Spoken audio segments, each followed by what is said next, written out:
Salut, bienvenue dans une nouvelle vidéo. Aujourd'hui on parle encore d'un smartphone et on est sur la marque encore Lenovo. Donc c'est un nouveau modèle et c'est le K56. Donc toujours le même packaging avec bien les particularités du téléphone au dos. La petite scotch pour dire que ça n'a pas été ouvert. Et toujours le même style de packaging. Le téléphone. Ils ont toujours des packaging assez pro, hein. Vous avez vu sur les autres vidéos. Ou pas, si vous n'avez pas regardé, tant pis. C'est pas ce que vous manquez. Le petit marque-page, le petit écran de protection, la petite notice, les écouteurs, l'adaptateur et le chargeur. C'est bon. Alors, un kit toujours complet et bien présenté chez Lenovo. Ça ne change pas. Toujours un plaisir.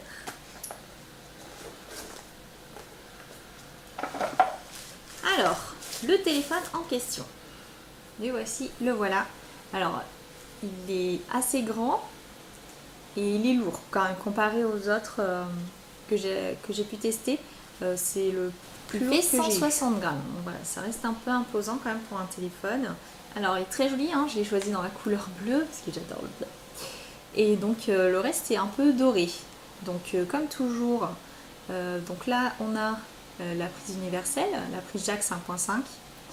Et donc les boutons ici sur le côté, hein, donc off, veille, et bouton plus ou moins pour le son. Et donc là on a les boutons tactiles, retour, home et le multi-fenêtrage. Donc la coque est amovible. Voilà.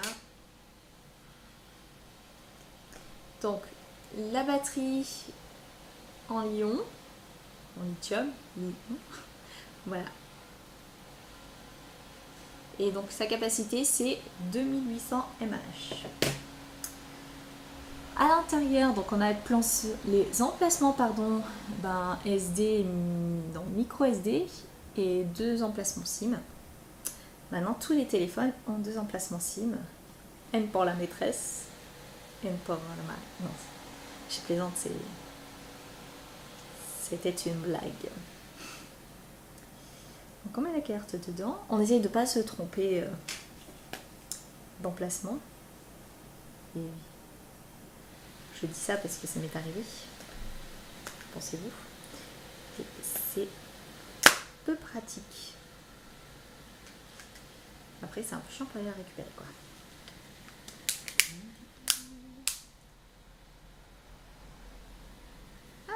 Allez, c'est parti, on l'allume. Donc son petit écran de protection. Hein.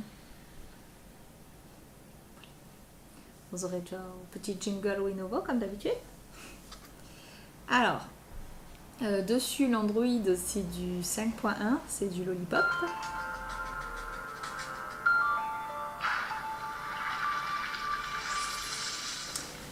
Alors au niveau du processeur, du coup, hein, c'est un MTK 6735 cadencé à 1,3 GHz, c'est un 4 corps. Et on a 1 Go de RAM, une mémoire interne du coup de 8 Go qu'on peut étendre jusqu'à 16 Go, avec une jusqu'à 32 Go, avec une carte micro SD. On va y arriver. Du coup, au niveau de l'écran, qui est toujours joli hein, chez eux. Il fait 5,5 pouces et on a une résolution de 1280 x 720 pixels. Après au niveau des connectivités, du coup on a le Bluetooth, Wi-Fi, la 4G, la 3G, la 2G, on a tout quoi. Alors, du coup au niveau de l'appareil photo, le dorsal fait 8 mégapixels et celui de devant il ne fait que 2 mégapixels. Avec une belle luminosité c'est correct.